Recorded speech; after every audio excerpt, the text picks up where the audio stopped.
17 কোটি মুসলমান এই দেশে, 96% মুসলমান এই দেশে। কোরআনের এই অনুষ্ঠান থেকে দ্বার্থহীন কণ্ঠে আমরা জানাতে চাই, এই বাংলাদেশ বিশ্ব নবীর জন্য অক্ষ করা হয়েছে।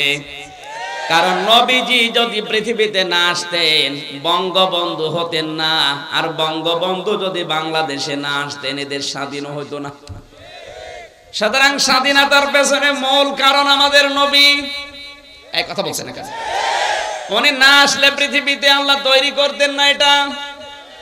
আর উনি না আসলে যদি পৃথিবী না হতো, বাংলাদেশ নামে একটা দেশে বঙ্গবন্ধু আসতো না।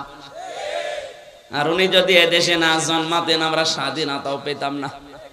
সুতরাং স্বাধীন দেশে, এই স্বাধীন মাটিতে আমাদের কলিজার টুকরা মুহাম্মদুর রাসূলুল্লাহকে নিয়ে কেউ যদি কটূক্তি করে, গালিগালাজ করে, এ জমিন তাকে গ্রহণ করবে না। এ জমিনের 1 ইঞ্চি মাটিও তার জন্য বৈধ না। শোনো, কোনো অবৈধ মানুষকে আমরা এই জমিনে থাকতে দেব না। আমার তো মনে হচ্ছে জাতির ভেতরে যারা মুহাম্মদুর রাসূলুল্লাহকে নিয়ে নিকৃষ্ট কাজে মেতে ওঠে, মাঝে মাঝে ওই কুকুর পর্যন্ত তাদেরকে মুখে প্রসাব করে সামনে ঘৃণা জানাবে। আশা করি আপনি পরিবর্তন হবেন। এত বড় আজান দিচ্ছে না, একজন জবাব দিয়ে দেন, এর ভেতরে একজন জবাব দিয়ে দেন। আমার বন্ধুরা, বিশ্বনবী মক্কা বিজয় করার দিন সবাইকে তিনি প্রায় মাফ করে দিয়েছিলেন।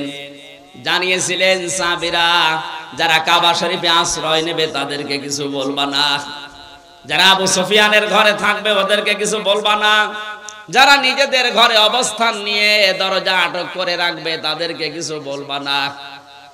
এক সাহাবী এসে বলে, হে নবী, আপনি যে 3 জায়গায় অবস্থান নেওয়ার কারণে নিষেধ করলেন কিছু বলতে, কিন্তু আপনাকে গালি দিয়েছিল অকথ্য ভাষায়। ওই লোকটা দেখলাম কাবার গিলাফ ধরে বসে আছে বাঁচার জন্য। আল্লাহর নবী বলেন, ওকে নিয়ে আসো, ওকে কতল করে বিদায় করে দাও। আপনি টের পেয়েছেন কি বললাম?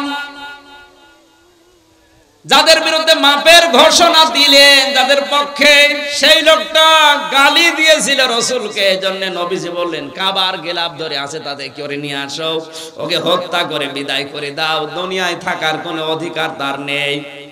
বারবার এগুলো দেওয়া যাবে না, যারা দেবেন পরে দেবেন। আমার বন্ধুরা, আপনার বিবেক যদি থাকে আপনি এখান থেকে আশা করছি কিছু নিয়ে যাবেন। আমাদের জননী প্রধানমন্ত্রী শেখ হাসিনা আজকে ঘোষণা দিয়েছেন, দাড়িওয়ালা টুপিওয়ালা মানুষ দেখে কেউ আজে বাজে মন্তব্য করবেন না। এই দাড়ি টুপি কি আমির হামজার? রাসূলের। কার? উনি রাসূলের প্রতি সম্মান দেখিয়েছেন। ওনার জীবনে যদি কিছু কবুল না হয়, অন্তত এই কথাটা কবুল হবে। কারণ বিশ্বনবীর পক্ষে পৃথিবীতে যে যা করেছে আল্লাহ কাউকে মাহরুম করেন নাই, কিছু না কিছু দিয়েছেন।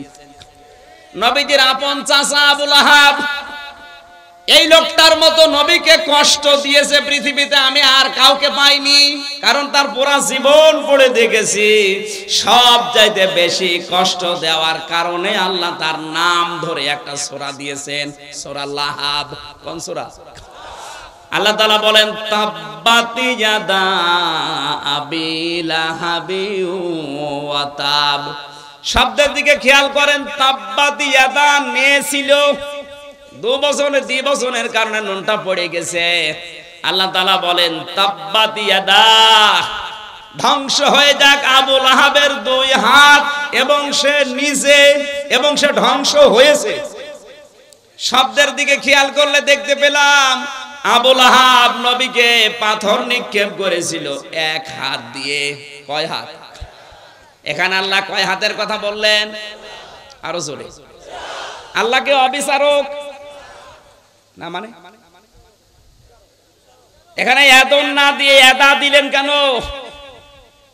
আপনি যদি এই মোবাইলটা এখন এভাবে নিক্ষেপ করেন, দেখবেন এই হাত দিয়ে যদিও জোরে নিক্ষেপ করবেন, এই হাত নড়াচড়া করবে।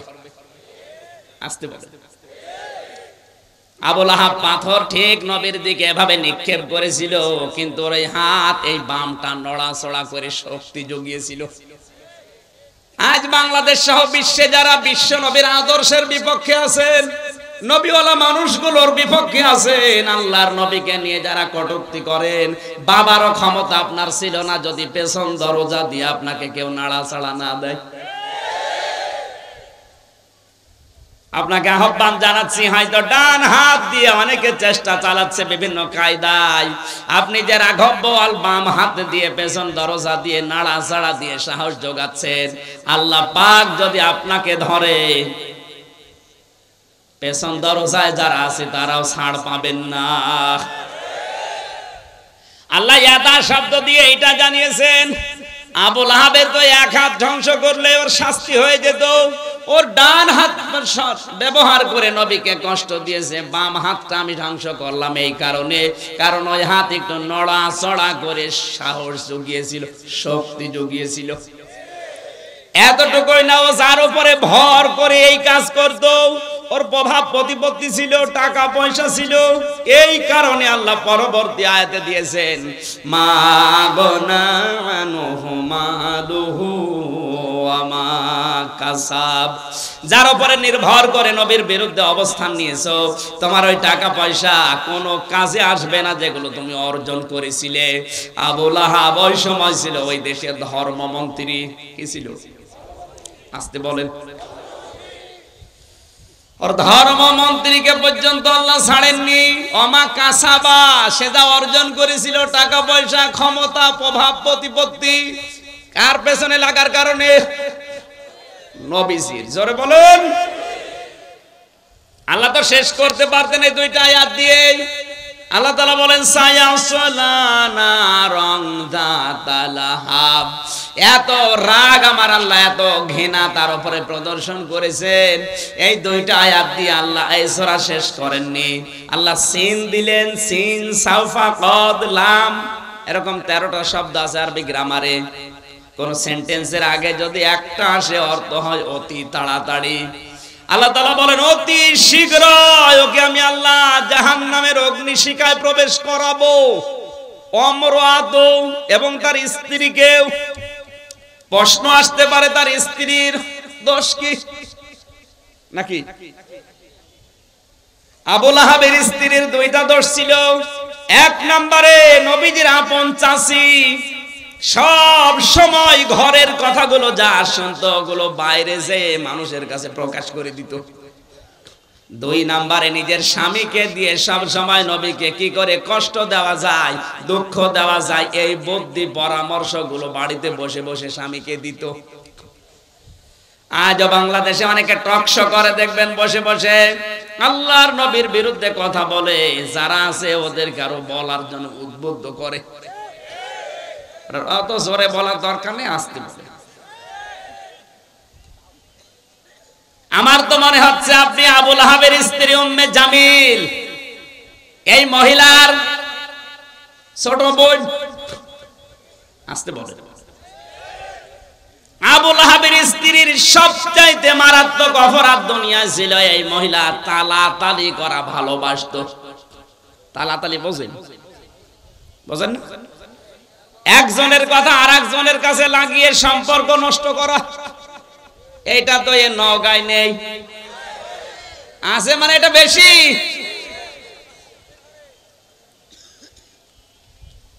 আব্দুল গাফফার ভাইয়ের সাথে অনেকের হয়তো মিল নেই, খোঁজ খবর নিয়ে দেখবেন, কাছে যে দেখবেন বিষয়টা কিছু না, শুধু তালাতালির কারণে সম্পর্ক দূরত্ব হয়ে গেছে।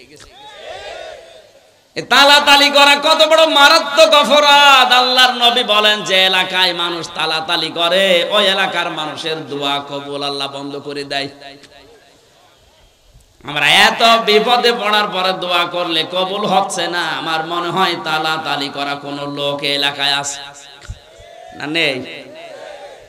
এটা মেয়েদের ভেতরে বসে এক জায়গায় বসলে শুধু আসতে বলে। আমি একটা হাদিস বলছি, এবার শোনেন, তিরমিজি শরীফের হাদিস। আল্লাহর নবী বলেন, কিয়ামতের দিন আল্লাহ 5 প্রকার মানুষের দিকে ফিরে তাকাবেন না। আপনি কি লক্ষ্য করলেন কি বললাম? কিয়ামতের দিন 5 প্রকার মানুষের দিকে আল্লাহ ফিরেও তাকাবেন না। তার 1 নম্বরে যারা তালাতালি করে দুনিয়ায়, কারা আছেন এই চরিত্রের? হাত তোলেন তো।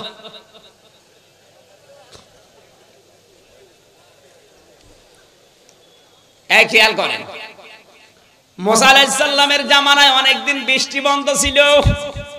হযরতে মুসা উম্মতগুলোকে নিয়ে চাটিয়াল ময়দানে গেলেন। নামাজ পড়ার পরে দোয়া করলেন, আল্লাহ তুমি আমাদেরকে বৃষ্টি দাও।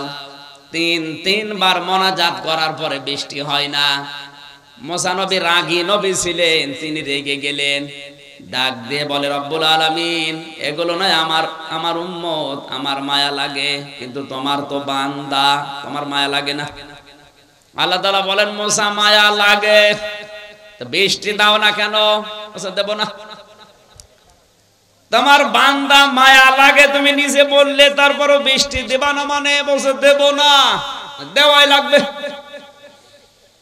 আল্লাহ তাআলা বলেন, মুসা বৃষ্টি আমি দিতে পারি কিন্তু দেব না, কারণ যাদেরকে নিয়ে দোয়া করলে ওর ভেতরে নামিমা তালাতালি করা একজন মানুষ আছে, ওরে যতক্ষণ বের করে না দিবা ততক্ষণ দোয়া কবুল হবে না।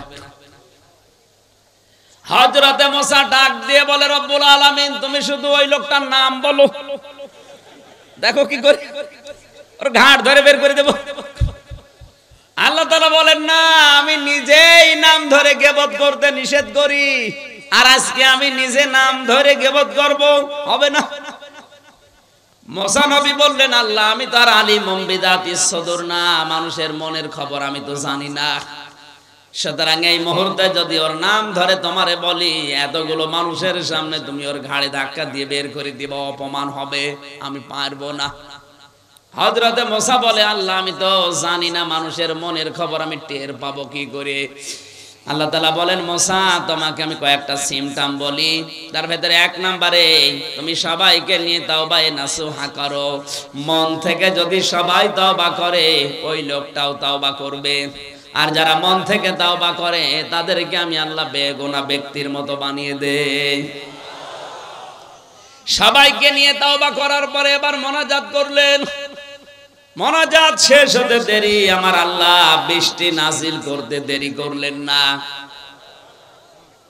সুতরাং এখানে যদি কোনো তালাতালি করা, একের কথা অন্যের কাছে লাগানো, সম্পর্ক নষ্ট করা কোনো লোক থাকেন, আপনি চলে যান, নয়তো আজকের মাহফিল, আজকের মোনাজাত সব মাঠে মারা যাবে। চলে যান ভাই। দেখেন তো কেউ যাচ্ছে কিনা?